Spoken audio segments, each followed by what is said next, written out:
सुधांशु जी आपके साथ शुरुआत करना चाहती हूं। आज जो परिस्थिति दिख रही है उसको भारत कैसे देखे? प्रधानमंत्री जो संदेश दे रहे हैं उसमें ये तो है ही कि मुश्किल बड़ी है। अब सवाल यह है कि अमेरिका की तो ना इजराइल सुनने को तैयार है ना ईरान। अब ऐसी स्थिति में ये युद्ध रुकता हुआ दिख नहीं रहा है। मोहम्मद बागेर को बनाया है, ईरानी राजदूत को निकालेगा लेबनान। देखिए ये खबर भी आ रही है। अब लेबनान भी जिस तरह की मुश्किलों का सामना कर रहा है, ईरानी राजदूत को वो निकाल रहे हैं। रविवार तक देश छोड़ने को कह दिया है ईरानी राजदूत को। यानी वही लेबनान जो एक वक्त पर शय देता है, जगह देता है हिजबुल्लाह जैसे संगठन को, वही अब ईरान के राजदूत को बाहर जाने के लिए कह रहा है। न्यायपूर्ण और जरूरी कदम है ये। इजरायली विदेश मंत्री इसका स्वागत कर रहे हैं। ईरानी राजदूत को निकालेगा लेबनान। यहीं से शुरुआत कर लेते हैं सुधांशु जी। ये क्या संकेत है? ये तमाम देश भी, इधर सऊदी अरब, वॉल स्ट्रीट जर्नल की रिपोर्ट है कि सऊदी अरब और यूएई ईरान के खिलाफ जंग में उतर सकते हैं, और लेबनान कह रहा है कि भाई राजदूत ले जाओ अपना, जो तबाही मचाई है नेतन्याहू ने वहां। देखिए, प्रधानमंत्री श्री नरेंद्र मोदी जी ने आज जो राज्यसभा में वक्तव्य दिया है, उन्होंने बहुत स्पष्ट, गहराई और गंभीरता से कहा है कि आने वाले समय में यह चुनौती और बड़ी हो सकती है, क्योंकि जो परिस्थितियां बन रही हैं उस पर किसी का कोई नियंत्रण नहीं है। इसीलिए उन्होंने कोविड का उदाहरण भी दिया कि कोविड में जो कुछ घटित हो रहा था, हम सिर्फ अपना सुरक्षा बचाव कर सकते थे और अपनी आंतरिक व्यवस्था को अधिकाधिक मजबूत कर सकते थे। आज भी हमारे साथ स्थिति यही है। परंतु अभी जो आपने घटनाक्रम बताया, मैं इस पे सिर्फ दो बिंदु कहना चाहूंगा। ये बताइए, आज ट्रंप ने जो बयान दिया, अब ट्रंप कह रहे हैं कि मेरी ईरान से बात हुई, ईरान कहता कोई बात ही नहीं हुई। अब ये भी नहीं पता है कि अमेरिका नहीं बता रहा है कि ईरान में किससे बात हुई, और ट्रंप की बात का जो खंडन ईरान से हो रहा है वो कौन कर रहा है ये भी नहीं पता है।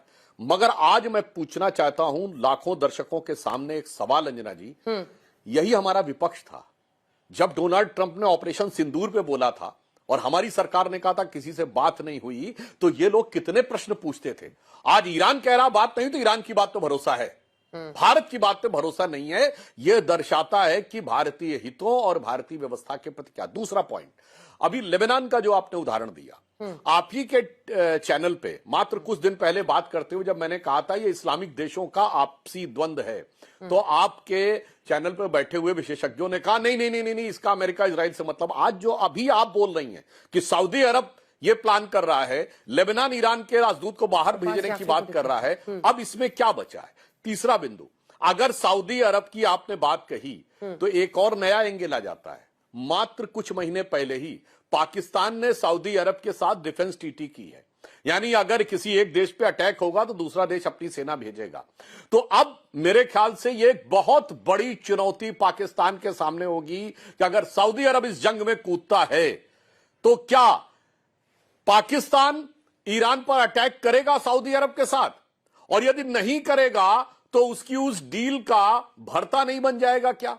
इसलिए मेरा मानना है कि ये स्थितियां बहुत विचित्र हैं, बहुत गंभीर हैं। और एक और बात कहनी पड़ेगी कि ईरान ने भी यह दिखा दिया है कि वो अमेरिका जैसे देश के साथ भी युद्ध कर सकता है, और इसीलिए यह भी समझना चाहिए, रशिया और यूक्रेन में भी इतने दिन तक रशिया युद्ध से लड़ा हुआ है।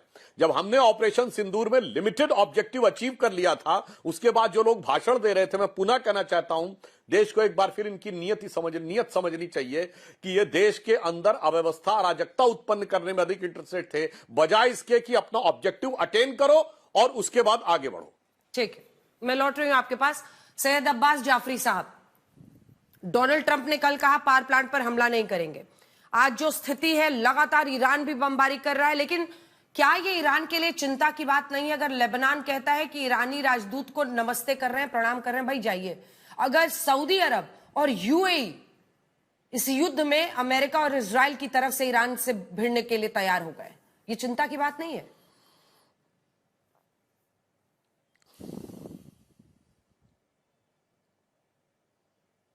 सैयद अब्बास जाफरी, आवाज आ रही है? जी शुक्रिया बहुत बहुत। बोले बोले। जी आवाज आ रही है जी, बोले। शुक्रिया बहुत बहुत दावत के लिए। जी कोई चिंता की बात नहीं है। गल्फ स्टेट्स दो किस्म की हैं, एक अमेरिकन और इजरायली गुलाम है, और एक वो हैं जो रेजिस्टेंस करना चाहती हैं इंपीरियलिज्म और कॉलोनियलिज्म का।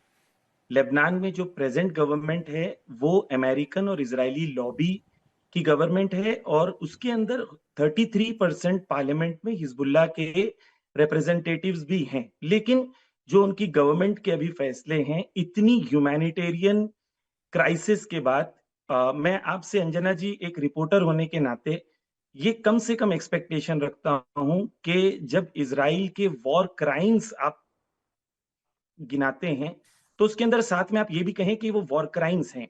जैसे उन्होंने ब्रिजेस तोड़ दिए जो तमाम इंटरनेशनल लॉज के हिसाब से वॉर क्राइम्स हैं, और लेबनान में जो कंटिन्यूअस जुल्म किया जा रहा है वो वॉर क्राइम्स है तमाम इंटरनेशनल लॉज के मुताबिक। लेकिन ईरान के लिए आप कह रहे हैं कि वो अगर अपने रिप्रेजेंटेटिव को निकाल रहे हैं तो ईरान के लिए कोई प्रॉब्लम नहीं है, क्योंकि जो वॉर की सिचुएशन इस वक्त पूरी खाड़ी में है, अमेरिका फंस गया है और अमेरिका बहुत इस वक्त वीकनेस का शिकार है। हाँ। तो ये फड़फड़ा रहे हैं, बाकी इनके अंदर कोई दम है नहीं। जेरार्ड इनका ग्रीस पहुंच गया है, अब्राहम लिंकन 1700 किलोमीटर दूर है, इराक से इनकी फौज कल 24 घंटे की इन्होंने भीख मांग के सीज फायर मांगा और 24 घंटे के अंदर इनके तमाम सोल्जर्स जो हैं इराक से भाग गए हैं। तो अमेरिका की हालत इस वक्त जंग में बहुत वीकनेस की है और ईरान के लिए क्लियर है कि this is not the time to talk, war should not stop but the war should end. America को ऐसी पोजीशन में पहुंचा दें कि आइंदा उनका कभी ख्याल भी ना हो कि वो ईरान पर हमला कर सके। ठीक है, अब एक बार प्रमित इसका जवाब दें, फिर अगला सवाल आपसे करूंगी कि युद्ध क्यों नहीं खत्म होना चाहिए भाई, पूरी दुनिया को क्यों संकट में डालेंगे। लेकिन प्रमित जी वो सीधा कह रहे हैं कि भीख मांग रहे हैं, आप लोग चाह रहे हैं कि युद्ध विराम हो, ईरान की किसी से बातचीत ही नहीं हो रही है। क्या प्रमाण है? पाकिस्तान से, तुर्की से, इजिप्ट से कह रहे हैं बातचीत हो रही थी इनके जरिए। अब तो डोनाल्ड ट्रंप कह रहे हैं कि पीट हेगसेथ ने कहा था भाई हमला करने। मैडम अब युद्ध के समय हंसना नहीं चाहिए, मुस्कुराने चाहिए। पर आपके जो दूसरे पैनलिस्ट हैं हमारे साथी, वो इस तरह से बात कर रहे हैं जैसे ईरान युद्ध जीत चुका है और अमेरिका युद्ध हार चुका है और अमेरिका भीख मांग रहा है। It is totally ridiculous.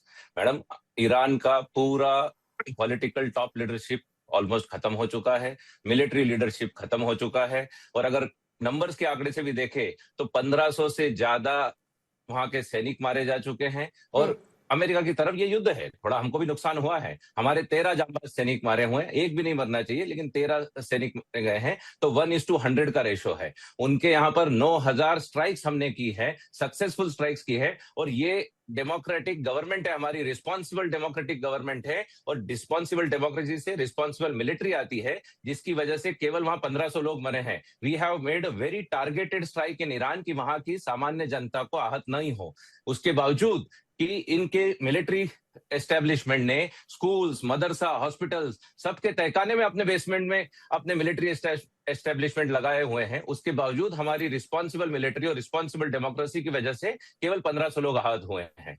उनके 1400 से ज्यादा नेवल एस्टेब्लिशमेंट या नेवल वॉरशिप्स और नेवल वॉरेंट्स हमने खत्म किए हैं। इन सबके नंबर्स के क्लियर कट 1:100 का रेशो होने के बावजूद ये इस तरह से मुस्कुराते हुए कहते हैं कि अमेरिका भीख मांग रहा है, अमेरिका हार रहा है। तो मैं पूरी दुनिया को बताना चाहता हूं कि अमेरिका दुनिया की सबसे सर्वशक्तिमान मिलिट्री है। हमारा देश डेमोक्रेटिकली रिस्पॉन्सिबल मिलिट्री से पूरे दुनिया को रूल करता है और हेल्प करता है। We bring peace through strength and not through begging. ये इस जैसी जो भाषा यूज कर रहे हैं ये बड़ी हास्यास्पद है।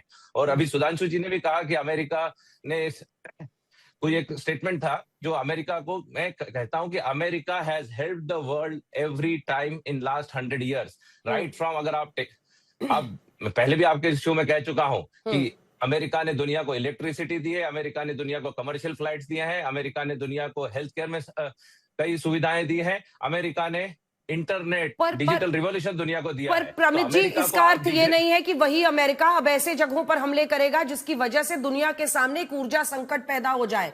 अमेरिका ने क्या दिया है, तो भारत ने भी विश्व को बहुत कुछ दिया है, हर देश ने विश्व को बहुत कुछ दिया है। प्रमित जी, हर देश नहीं बोलिए, भारत ने दुनिया को बहुत कुछ दिया है। और इसलिए मैं कहता हूं कि oldest democracy and largest democracy, जो मोदी साहब की और ट्रंप साहब की जो दोस्ती थी, उसको पूरी दुनिया को लिवरेज करना चाहिए। भारत और अमेरिका को साथ में आना चाहिए और इस्लामिक जिहादी फंडामेंटलिस्ट रजीम जैसे ईरान जैसे रजीम को खत्म करना चाहिए, जो अमेरिका ने किया। इंडिया केवल बात कर रही थी, नाटो केवल बात कर रहे थे, नाटो के देश, लेकिन अमेरिका ने करके दिखाया, सो दैट अगले 25 साल तक पूरी दुनिया दुनिया सेफ रहेगी। आप सोचिए ना, आज ये केवल हरमुज में आपके टैंक नहीं जाने दे रहे हैं, उसकी वजह से पूरी दुनिया में हाहाकार है। अगर इन लोगों के पास न्यूक्लियर वॉरहेड्स होते और वो मिसाइल्स के ऊपर वो न्यूक्लियर वॉरहेड लगते तो किस बेरहमी से पूरी दुनिया को ब्लैकमेल करते।